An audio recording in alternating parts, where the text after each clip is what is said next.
So after many decades of lucid dreaming, I realized that there were certain reality-creating principles that could help me direct myself within the lucid dream and manipulate the lucid dream more thoughtfully.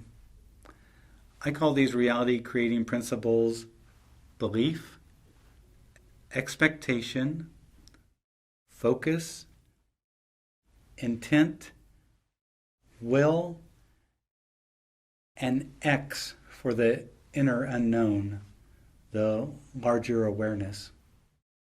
So let's take each of those individually. Belief. In a lucid dream, your beliefs radiate around you. If you believe that you can't walk through a wall, that belief will stop you. When you walk up to that dream wall, even though it's composed of dream stuff, of mental energy, you'll bounce right off of it. But if you believe that you can walk through it because you know it's dream stuff, then you can easily walk through the wall. Realizing the nature of your beliefs and how they radiate around you and affect the dream environment is of fundamental importance, especially when you examine your lucid dream upon awakening. I call these lessons in lucidity. See what beliefs you have that are constructive and opening and expansive beliefs, and see how those come to your aid. And also, notice whenever you hold on to limiting beliefs, because some of these beliefs might make perfect sense in physical reality, but have no meaning in the dream. For example, gravity. Gravity has no meaning in a lucid dream. Don't feel constrained by gravity. You're free from gravity in a lucid dream. Expectation is the second most common thing that lucid dreamers notice within the lucid dream.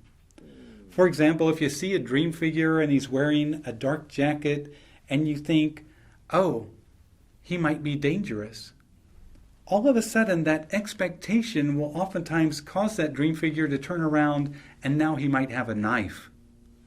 Do you see how your expectation is responsible for that response? Because if you do this instead, if you see the same dream figure in the same dark coat and think, oh, he looks like a priest, all of a sudden he'll turn around and you'll realize that he's wearing a priest outfit. So your expectations will go in front of you. If you expect to fly through a wall easily, you'll fly through it easily. If you have a moment's doubt when you fly through that wall, a moment's hesitation, you often will get stuck halfway through the wall. So you have to realize that this expectation effect is going to show you exactly what you expect at the moment you expect it, to the degree that you expect it. Expectation has degrees. If you can manage your expectations, you'll easily direct and influence your way through the lucid dream. When I talk about focus, I want you to think about focus in a lucid dream. Let's say I become consciously aware because I find myself in a subway in London. And I think, wait a second, I don't live in London. And then I realize, oh, this must be a lucid dream. When I come out of the subway and I find myself at Trafalgar Square, what do I focus on? Well, if I'm hungry, I might focus on the nearby restaurants. Or if I'm interested in the news, I might go over to the nearest newsstand. Or if I'm interested in spiritual things, I might go look around and see if I can find a Buddhist monk or something like that. Your focus will determine for you where exactly you go in the lucid dream. Now, important to know here is sometimes when you become lucidly aware, you'll find that you have habitual focus. When I was a young guy, a teenager learning how to lucid dream, oftentimes I realized that I habitually focused on the attractive women in the lucid dream. I hate to admit it, but it became a habit. I was consciously aware, I knew it was the virtual reality of the dream, and I knew also that I could go off and have incredibly interesting, fun, sensual adventures. But after a number of lucid dreams like this, I realized this habit's taking me nowhere. It's just the same over and over and over. And why am I even focused on that anyway? And so I had to look at my own current thinking, my own current beliefs, my habitual focus, and realize that it really wasn't in my longest, best term interest. So when you come to focus, think about what you're going to focus on. A dream figure, a dream object, or something that's not even there. When you play around with focus, you realize how unlimited lucid dreaming can really be. Now, the magic of lucid dreaming is revealed in intent. For example, become lucidly aware and intend for a red Ferrari to be in that garage. And when you open the door, what do you see? A red Ferrari. That's the magic of intent. Intent can create things that will delight and amaze you. You can intend things that are almost impossible to believe. But those kind of intents, a red Ferrari, a pile of gold, a wise man, in many respects, those are limited intents. You've already predefined what that intent is going to be. So in my book and in my classes, I encourage people to explore unlimited intent. And by unlimited intent, I mean things that you don't know what the answer is going to be, things that you don't know what the response is going to be. In these cases, I encourage people to use intent like this.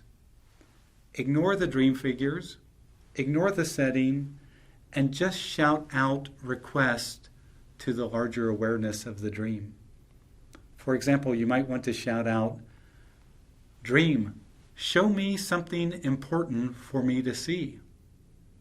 And then I'll tell you, if you can hold on, the entire dreamscape might suddenly change, and it'll be showing you something important for you to see. Or if you're an artist, shout out, "Dream, show me the most incredible artwork that I can create at this time." And then, maybe in the sky above you, maybe on a nearby wall, you'll see an incredible piece of art that you can create. It's a production of your larger awareness, your unconscious mind. So you see how you can begin to use unlimited intent to access your larger knowing, your larger awareness, your larger creativity. Now, besides intent, we also have the issue of will. And by will, I mean that kind of forceful engagement, that forceful power. I only occasionally use will, and that's when I just gather my energy, I gather my focus, and I basically make things happen. If I want something to come to me, I will it to me. Why should I fly to the Empire State Building over there when I can use my force of will to pull it to me? So that's how you might use will if you have that desire. Now, the final reality-creating principle is this larger awareness, this inner unknown. And that's what I want everyone who becomes lucidly aware to experience. In some movies where there's political intrigue, they often say, follow the money.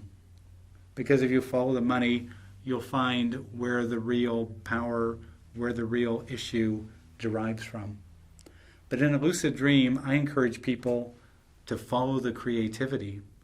If you want to see the most creative aspect of the lucid dream, you can see your own creativity, but the greatest creativity is this larger awareness, this inner unknown. To explore it, you might want to ask questions.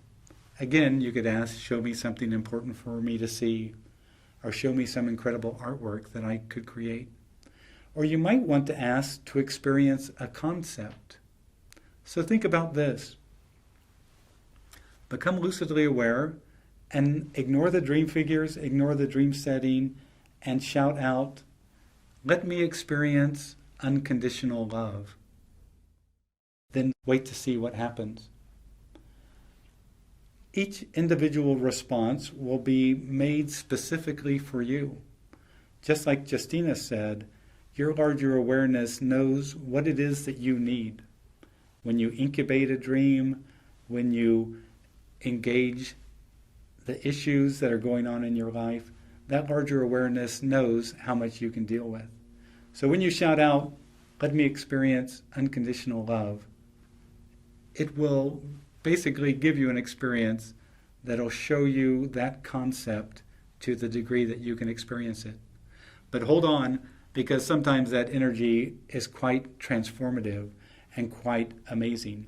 If it gets to be too much, just shout out, "Cancel," or "Stop," and normally that larger awareness will immediately stop and let you resume the normal lucid dream. So these are how you can play around with the reality-creating principles of the lucid dream.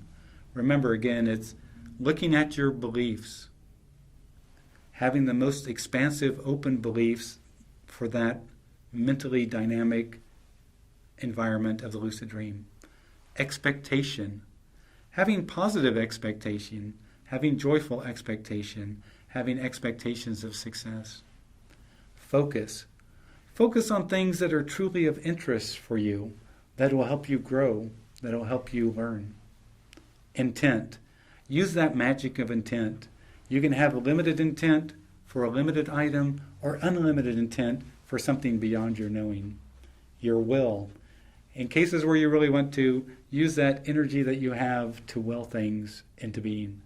And finally, I truly encourage you to come to know your larger awareness, the larger unconscious mind, by asking to experience concepts and other things in your lucid dream.